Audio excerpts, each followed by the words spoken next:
से आप सभी का तहे दिल से स्वागत करती हूँ। जैसे कि आप सब जानते हैं, हमारी जो लास्ट वीडियो थी उसके अंदर हमने क्लास 10th आरबीएससी का सिलेबस डिस्कस किया था डिटेल के अंदर, और मैंने अपनी स्ट्रैटेजीज़ बताई थी कि मैं किस तरीके से आने वाली वीडियोस के अंदर पूरा सिलेबस कवर करने वाली हूँ। मैंने आपको बताया था कि वहाँ पे हमने पूरे सिलेबस को 3 भागों में डिवाइड किया है, reading, writing and grammar section में।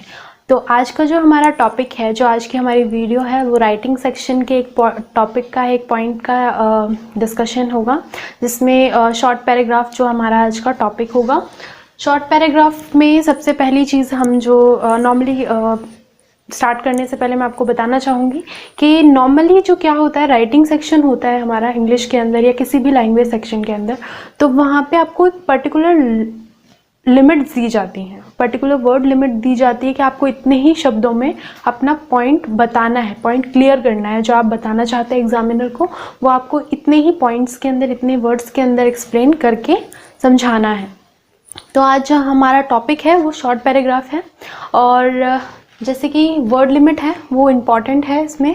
सेकेंड हमारा आता है टॉपिक, हम किस टॉपिक के बारे में क्या लिख रहे हैं, हमें क्या नॉलेज होना चाहिए किसी टॉपिक के बारे में, वो सब हम इसमें डिस्कस करेंगे। एंड देन फिर आता है हमारे टेंसेस, जो हमारे सेंटेंस फॉर्मेशन होते हैं उसके अंदर हमारे टेंस का क्या रोल होता है, हमें वो बताऊंगी मैं आपको। फिर देन आएगा सेंटेंस मेकिंग, सेंटेंस कैसे बनाने हैं आपको।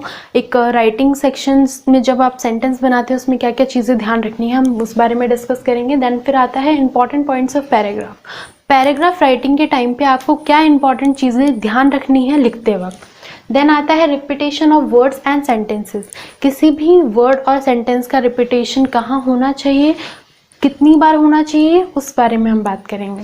तो सबसे पहला पॉइंट आता है वर्ड लिमिट। एक पर्टिकुलर राइटिंग सेक्शन के अंदर आपको बताया जाता है कि आपको इतनी ही वर्ड लिमिट के अंदर पूरा पैराग्राफ राइट करना है, या फिर जो राइटिंग सेक्शन है वो आपको लिखना है। और यहाँ पे जो हम बात करें शॉर्ट पैराग्राफ की, तो इसके अंदर हमारा जो वर्ड लिमिट है वो 60 वर्ड्स का है। कितने वर्ड्स का है? 60 वर्ड्स का। और 60 वर्ड्स मतलब हुआ 6 to 7 lines around, right. Like जो हमारा एग्जामिनर है, अब बच्चे, हमारे दिमाग में कॉमन आ जाता है स्टूडेंट्स के दिमाग में कि मैम जब हम आंसर राइटिंग लिख रहे होते हैं तो हमें ध्यान कैसे रहेगा हमने कितने वर्ड्स लिख दिए, हम काउंट थोड़ी ना करेंगे एग्जाम टाइम पे। यू आर करेक्ट, हमें एग्जाम टाइम पे काउंट नहीं करना है। ये एक यू कैन से दैट धारणा बना रखी है कि एक लाइन के अंदर 1 to 10 लेटर्स आते हैं, मतलब 10 शब्दों से ज़्यादा हमारी जो लाइन होती है उसमें नहीं लिखते हैं हम लोग। नॉर्मली जब हम बिना गिने लिखते हैं तो नॉर्मली 10 से ज़्यादा वर्ड्स नहीं आते हैं, 1-2 वर्ड्स ऊपर नीचे हो सकते हैं, that exception, but normally 10 words का मान के चलते हैं कि एक लाइन के अंदर जो है 10 वर्ड्स आते हैं। उसी बेसिस पे हमें हमारी वर्ड लिमिट्स का ध्यान रखना है कि एक लाइन के अंदर अगर 10 वर्ड आते हैं तो अगर हमारी वर्ड लिमिट 60 वर्ड्स है तो हमें 6 लाइन्स लिखनी चाहिए, अराउंड 6 लाइन्स लिखनी चाहिए। लेकिन काफ़ी लोगों की राइटिंग ऐसी होती है जिसमें वो गैप बहुत देते हैं, राइट। वो लिखते इस तरीके से हैं कि उसमें वर्ड्स के बीच में गैप बहुत दे देते हैं, या फिर काफ़ी लोग ऐसे होते हैं जिनकी राइटिंग इतनी मोटी मोटी होती है कि एक लाइन में 10 वर्ड्स नहीं आते उन लोगों के। तो हमें क्या करना है कि जब हम वर्ड लिमिट लेते हैं तो उसमें हम एक लाइन अप करके लिखेंगे। यहाँ पे जैसे 60 वर्ड्स हैं तो इसका मतलब ये है अगर एक लाइन में 10 वर्ड्स आते हैं तो हमें 6 लाइन्स लिखनी चाहिए, बट हम यहाँ क्या करेंगे 6 to 7 लाइन्स में अपना आंसर कंप्लीट करेंगे। इस चीज़ का ध्यान आप हमेशा रखेंगे कि जो आपको लिखना है उस टाइम पे आपको वर्ड्स काउंट ना करके लाइन्स काउंट करनी है, आपने कितनी लाइन्स लिखी हैं। अगर आप ये सोच के बैठे हैं, काफ़ी स्टूडेंट्स को ये सुना होगा आप लोगों ने कि पेपर भर दो नंबर मिल जाते हैं।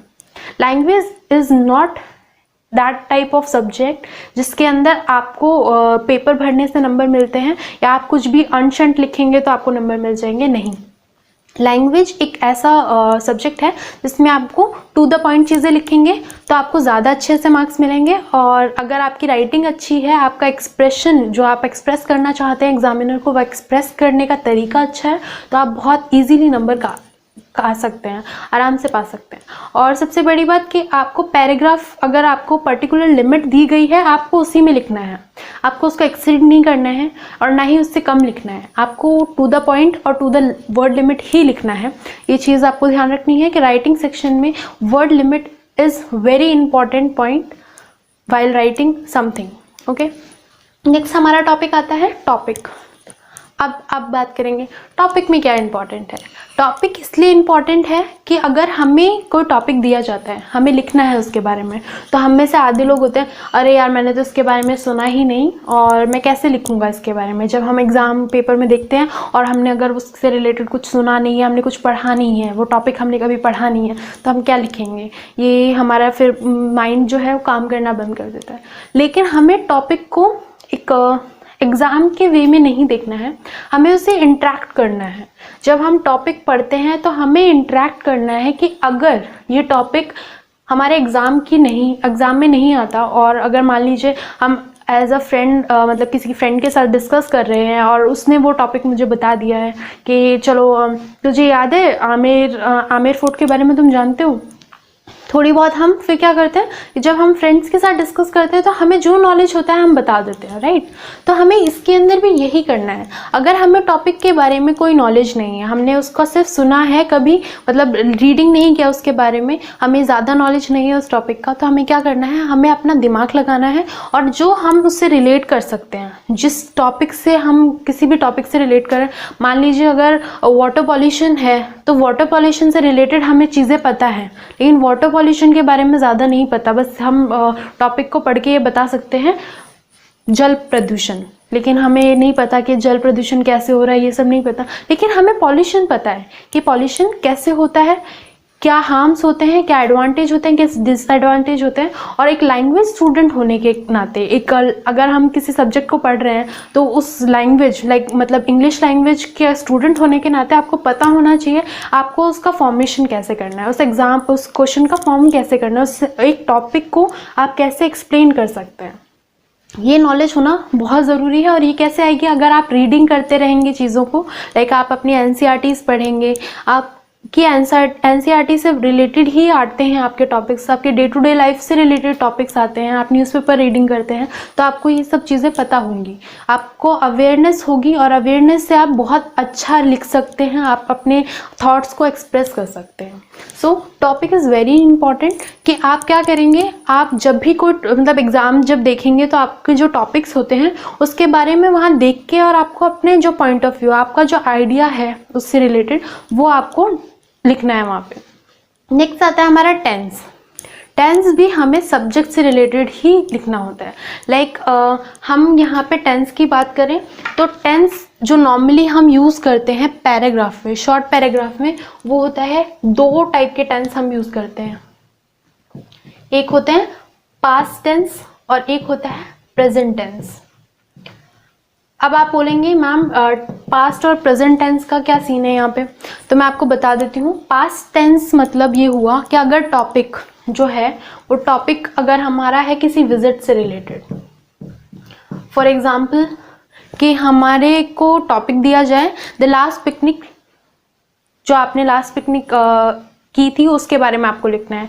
तो ये एक विजिट हुआ जिसमें आपको पास्ट के बारे में, आप पास्ट टेंस का यूज़ करेंगे मैक्सिमम, कि हम वहाँ गए थे, हमने ये खाया था, हमने वो देखा था। तो था जो वर्ड है, it describe the past time era, okay.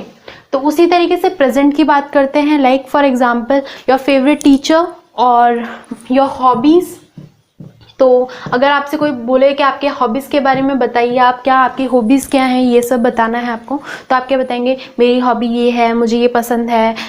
तो ये ह वाला जो वर्ड है वो that describe the time period of present tense, okay, present time period. तो हम यहाँ पे प्रेजेंट के बारे में बात कर रहे हैं। तो हमारा जो टेंस यहाँ पे यूज़ होगा वो हमारे टॉपिक के बेस पे होगा।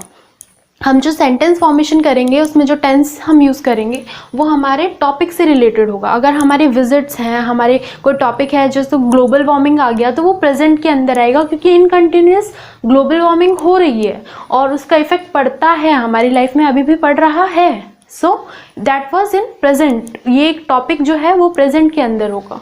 अगर वैसे ही अगर हम बात करें लाइक हम आमेर ट्रिप की बात करते हैं कि हमें आमेर ट्रिप पे गए थे उसके बारे में बताइए, या फिर म्यूज़ियम के बारे में बताइए, तो आप क्या लिखेंगे उसमें कि वहाँ पे हमने ऐसा देखा था, हमने ये किया था, हमने ये किया, वहाँ पे हमने ये खाया था, या फिर मैंने वहाँ एक्सपीरियंस किया था ये सब। तो वहाँ पे हम लोग पास्ट जो टाइम पीरियड है उसको डिस्क्राइब कर रहे हैं। सो टेंस यहाँ पे इस बेसिस पे यूज़ होगा कि आपको टॉपिक के अकॉर्डिंग आपको टेंस यहाँ यूज़ करना है। देन जो है हमारा सेंटेंस मेकिंग आता है। सेंटेंस मेकिंग में क्या होता है, हमें सेंटेंस क्यों बनाने होते हैं, हमें एक पैराग्राफ लिखना है, उसमें अलग अलग सेंटेंसेस होंगे, और ये सेंटेंसेस अगर शॉर्ट हैं, इजी हैं, अंडरस्टैंडेबल हैं, तो हमें जो एग्जामिनर है उसको बहुत इजीली समझ में आ जाएगा कि हम क्या कहना चाहते हैं। हमें सेंटेंस ऐसे फॉर्म करने हैं जिससे हमारा इंट्रैक्शन डायरेक्ट एग्जामिनर से हो, कि हम जो समझाना चाहते हैं, हम अपने पॉइंट ऑफ व्यू से जो हमने लिखा है वो बहुत ईजीली अंडरस्टैंड कर जाए जो एग्जामिनर है कि हाँ ये बच्चा ये कहना चाहता है इस टॉपिक से रिलेटेड। सो वो समझ जाए। और वो कैसे समझेगा, जब आप उसका जो सेंटेंस है वो बहुत इजी और अंडरस्टैंडेबल यूज़ करें। लाइक हमें कोई अगर हमें वैसे भी नॉर्मली होता है कि हमें हार्ड वर्ड्स नहीं सूझते हैं जब हम लिख रहे होते हैं वाइल राइटिंग एन एग्ज़ाम, हमें दिमाग में हमारे हार्ड वर्ड्स नहीं आते हैं, हमें पर्टिकुलर वर्ड यूज़ याद नहीं आता है कि ये क्या लिखना था यहाँ पे, इसका क्या हो सकता है, वो वाला सीन हो जाता है हमारे साथ। तो हमें इस चीज़ का ध्यान रखना है जब हम एग्ज़ाम में सेंटेंस बना रहे हैं, हम जब राइटिंग लिख रहे हैं, तो हमें ये ध्यान होना चाहिए कि हम जो लिख रहे हैं वो ईजी हो और ईजी टू अंडरस्टैंड हो। नेक्स्ट हमारा पॉइंट आता है important points of paragraph. Paragraph के इंपॉर्टेंट पॉइंट्स क्या होते हैं, किसी भी पैराग्राफ को लिखते वक्त हमें क्या क्या चीज़ों का ध्यान रखना चाहिए।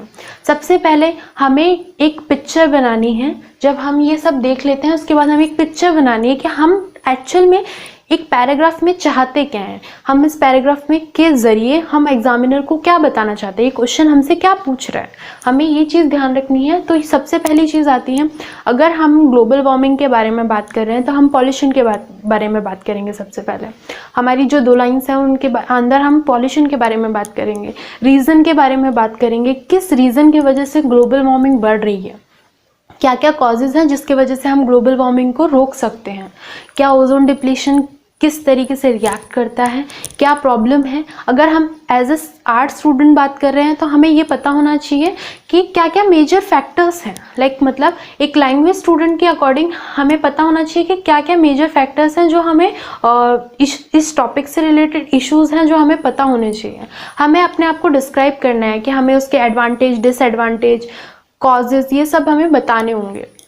And in last of the paragraph conclusion is compulsory, कि हमारा जो कंक्लूजन है वो बहुत इंपॉर्टेंट है किसी भी टॉपिक को लेके, कि हमारा पॉइंट ऑफ व्यू उस टॉपिक से रिलेटेड क्या है, हमारी थिंकिंग क्या है इस टॉपिक को लेके, वो ज़रूरी है। तो हमें एक लाइन में हमेशा कंक्लूजन लिखना है कि किस तरीके से हमने इस पूरे पॉइंट ऑफ व्यू को, हमने जो टॉपिक लिखा है उसका मतलब क्या था, हम क्या समझाना चाहते थे, वो एक लाइन में हमें कंक्लूजन ज़रूर लिखना चाहिए। देन हमारा लास्ट जो पॉइंट है वो है repetition of words and sentences. किसी भी सेंटेंस का रिपीटेशन नहीं होना चाहिए while writing. And actual writing वो कहलाती है जब आप अपने लिखे हुई चीज़ों से आगे वाले जो आपका पढ़ रहा है, जो रीडर है, वो आपके साथ इंटरेक्ट कर सके।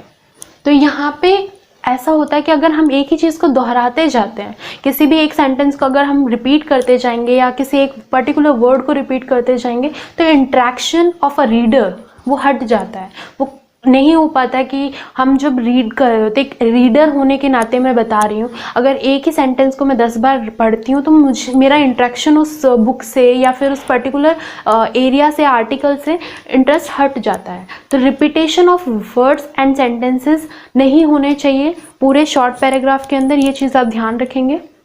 और that's all for the short paragraph.